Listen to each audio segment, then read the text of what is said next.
Pleased to have our next guest back here on Daytime Ottawa. He is the Director of Marketing, Communication and Community Outreach at Beechwood Cemetery. Nick McCarthy joining us here again on the show. Nick, how you doing? Pretty good. Thanks for having me on this afternoon. Oh, it's great to have you, Nick. And there's exciting things happening at Beechwood Cemetery. I mean, let's talk about this unveiling of this incredible monument that is happening on Sunday. 3 years in the making, this, Nick. Tell us a little bit about it and why it's so incredibly important.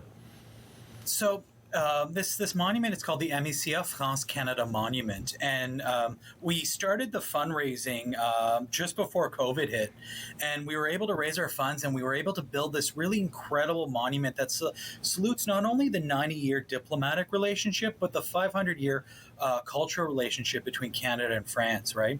So it's this wonderful monument that sort of highlights not only Canadian medals, French medals, but it really shows that connection with a maple leaf, and then the head of Marianne, which is the embodiment of France.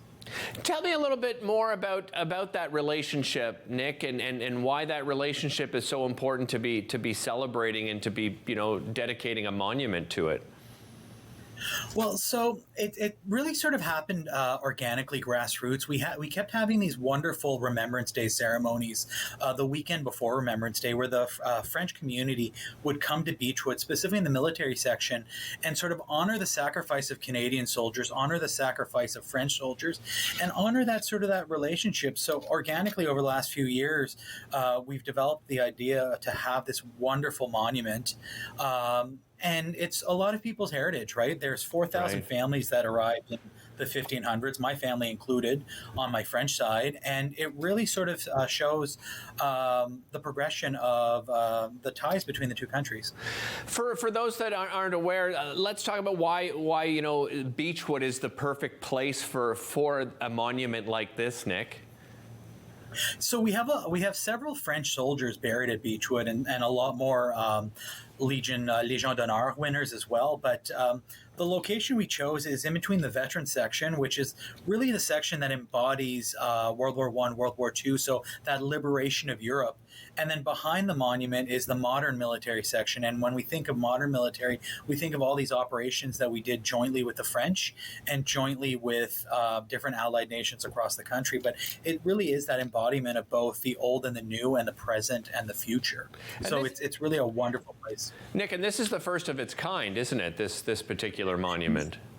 Yeah, so it's going to be the first time that the French government actually declares one of their monuments declares a monument theirs outside of France. So it will be considered a national French monument as well as a Canadian monument. So it's quite unique in that sense.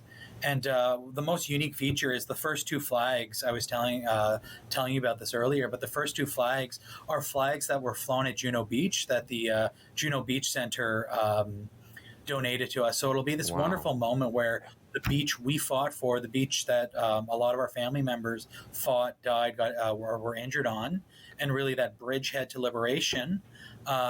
These are the flags that are going to go first, right?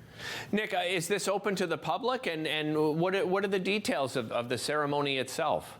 So it's at 1 p.m. It's in the veteran section. So the best way for most people, it's near the tank at Beechwood.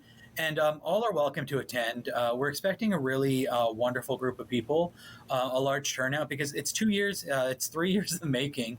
And we've been wanting to inaugurate this monument properly for a few years now. So it'll be quite a lot of fun. And we're hoping, knock on wood, that the weather holds out.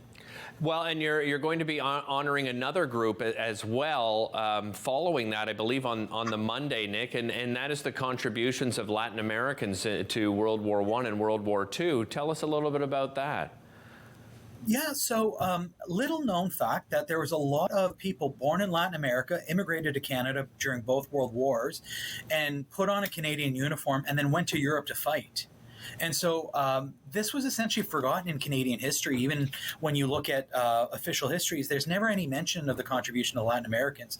But there's this wonderful movement inside the national defense where they're looking to honor different people and different communities that would have served. And the Latin Americans under Captain Reyes Salas Garcia, he really sort of discovered this hidden gem of Latin Americans. So we're going to be doing a Remembrance Day ceremony. We're co-hosting it with the Mexican embassy. Okay. And it'll be really sort of this wonderful thing where every year we'll be co-hosting with a different nation. So they've all been put on notice that they have a 25-year life cycle before they have to participate again. But the community's been really, really supportive because it with the French, with the Latin Americans, it's representation, right? Right. And to be able to see oneself being represented in an official capacity is really, really important. Nick, it's also a great opportunity as well to remind people of what a wonderful visit it is to Beechwood Cemetery. I happen to live in the neighborhood, so we've been many times. But for those that have never been, sort of taken a tour around, just describe it for us. So Beechwood is 160 acres of pristine gardens.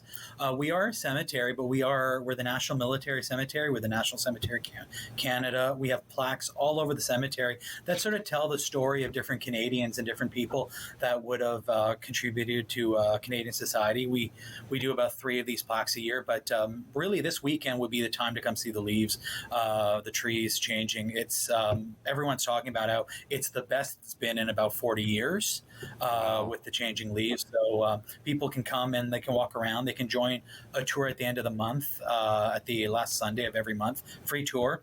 Or for those a little more adventurous, we partnered with Haunted Walks all of October. Okay. So there's still some tickets available, but they do take you through the cemetery.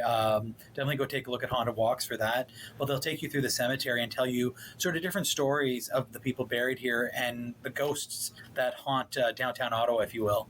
So really, really an opportune time. Yeah, I couldn't agree more, Nick. And as you just described it, I mean, what a beautiful time of year to go and visit the cemetery, and especially with these 2 wonderful ceremonies that are coming up. Nick, thanks so much for joining us. Always a pleasure having you on the show. Don't go anywhere. Coming back after the break, we're going to tell you about some other performances you can expect coming up here in Ottawa.